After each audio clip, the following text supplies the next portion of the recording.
Hello and welcome to day 21 of Lifebook's 30-Day Challenge. So great to have you here with me today as we start to explore one of the most important lifebook categories of all, your career. You know, we live in an age of unprecedented opportunity. When it comes to career, we have a wider range of choice than ever before in human history. There are hundreds of professions that didn't even exist a few decades ago. You can choose just about any career you want. And let me tell you something, it didn't used to be that way throughout most of human history. And you can literally pick a career that you like, and then you can learn about it and get good at it, and trade the fruits of your labor for the fruits of labor of others. That's pretty amazing. It hasn't always been that way. So what's the result of all this wonderful opportunity? Information overload. I mean, most of us are just completely overwhelmed. There are too many choices. It's bewildering and confusing. With all the possibilities, how do we possibly choose? Well, the answer is very, very carefully. I know an accountant who hates his job, can't stand going to work every day, feels like his life is passing him by. He's pretty good at what he does, but I don't like to work with him because he's a downer. He's not happy, he's not fulfilled, so why would I want to work with someone like that? His career is a chore for him, and it shows. Guess what? He chose wrong. On the other hand, I know another accountant who's absolutely in her bliss. She's one of the happiest people I know. She lives for that stuff, spreadsheets and math. I mean, digging into a tax return for her is like eating a hot fudge sundae. She absolutely loves it. I call her up and ask her how she's doing, and she says, if I were doing any better, I wouldn't be able to stand myself. I love working with her because she's happy. She loves what she does, and it shows. She chose right.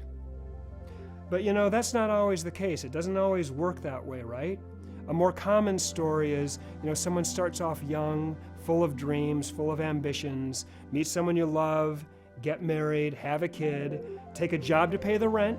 Might not be an exciting job, you don't especially love it, but you got to do what it takes to pay the bills. And we all do. And that begins the process of what becomes limited options. A year or two goes by, you have another kid, you buy a small house, you get a couple of cars, and now you're in deep. You don't have a fulfilling job, you don't have job satisfaction, but that's not the point. Your survival is at stake. You put the kids in daycare, your spouse gets a job because you need that second income, and then you wake up halfway through your life and you say, what the hell happened to me? It wasn't supposed to be this way. I used to have a dream for what I wanted to become, for what I was going to do, for what I was passionate about, and now I know it's not going to happen for me. There's no hope now of finding work that I love. There's no use even thinking about becoming self-actualized or getting wealthy. I'm in too deep. I am stuck now. That's literally the way it usually happens. That story is all too common. Maybe that's your story. And if it is, that's okay, because you're here to do something about it.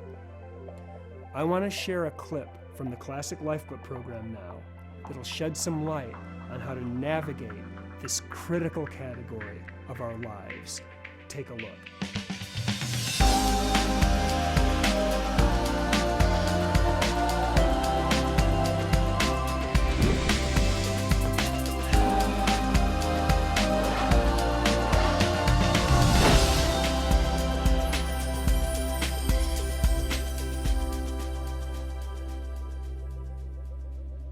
Choosing the ideal career can be a very complicated matter, but there are a few common sense things that we can consider. Your career is how you spend most of your time. Most of your waking hours get invested here. Your career is what you do. Now, no one wants to spend the hours of their life doing something they don't like, so it makes good sense to pick something you like, something you enjoy. It's just a smart, common sense thing to do. It also makes sense to pick something you're good at, or could be good at, because it doesn't make any sense to spend your life doing something that you don't have the aptitude to do well. That would be frustrating. You don't want to work and work and work and not get better. If you pick something you're natural at, you'll get better and better over time, and that's a good thing. You might have to experiment to find out what that is. You might have to try a few different things. But when it's all said and done, hopefully, you'll find something you can do well. The next consideration is financial abundance. The vast majority of us want careers that make us the most money possible. Not all of us. Not every career directly involves creating wealth. Being a stay-at-home parent, for instance, it's a fantastic, amazing, very important career running the household. To do it right, you've got to be a chauffeur, a psychologist, a nurse, a housekeeper, a teacher, and more. But that career doesn't earn money directly. It's a support position. A missionary, a volunteer, a charity worker. These careers don't directly produce income. And if that's the path you've chosen, that's fantastic. But most of us want a career that maximizes our potential to create wealth. So the question is, how do you do that? Well, as we discussed in the money category, the answer is contribute to others at the highest level of which we're capable. The greater our contribution, the greater our financial rewards. When I think about my premise for my career, it's pretty simple. I believe that a successful, fulfilling, rewarding career comes down to three things. First, I must choose something I love. Second, I must get good at it. And third, I must make a significant contribution to others if I want to create financial abundance. This is the recipe for a fulfilling career. This is the recipe for financial success. Let's take a brief look at each of these three things. The first step is to find work you love.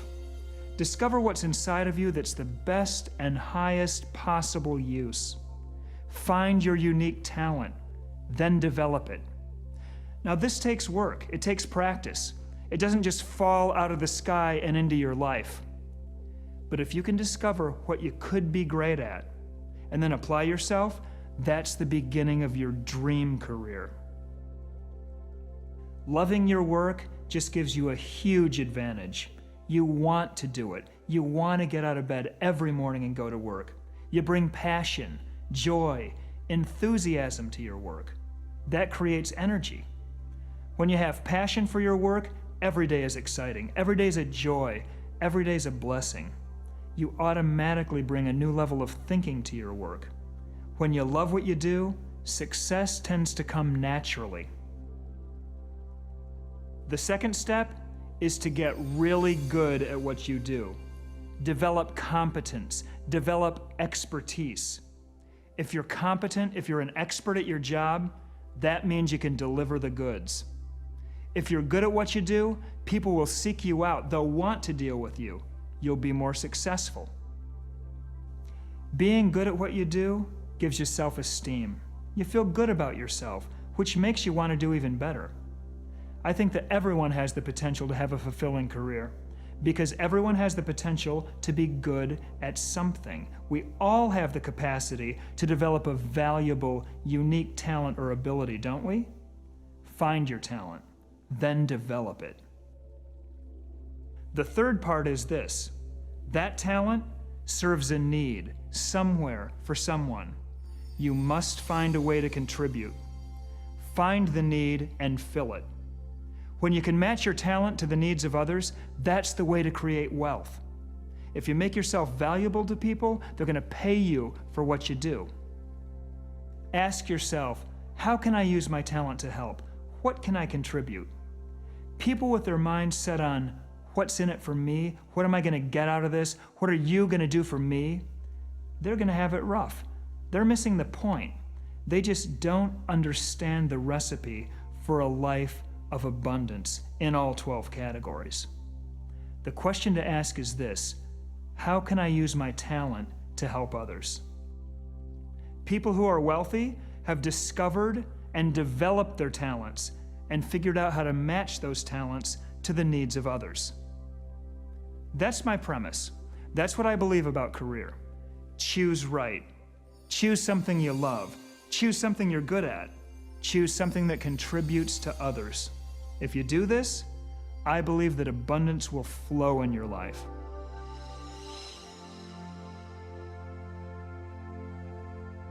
Lifebook is about creating your ideal life, first on paper, and then moving toward it every day.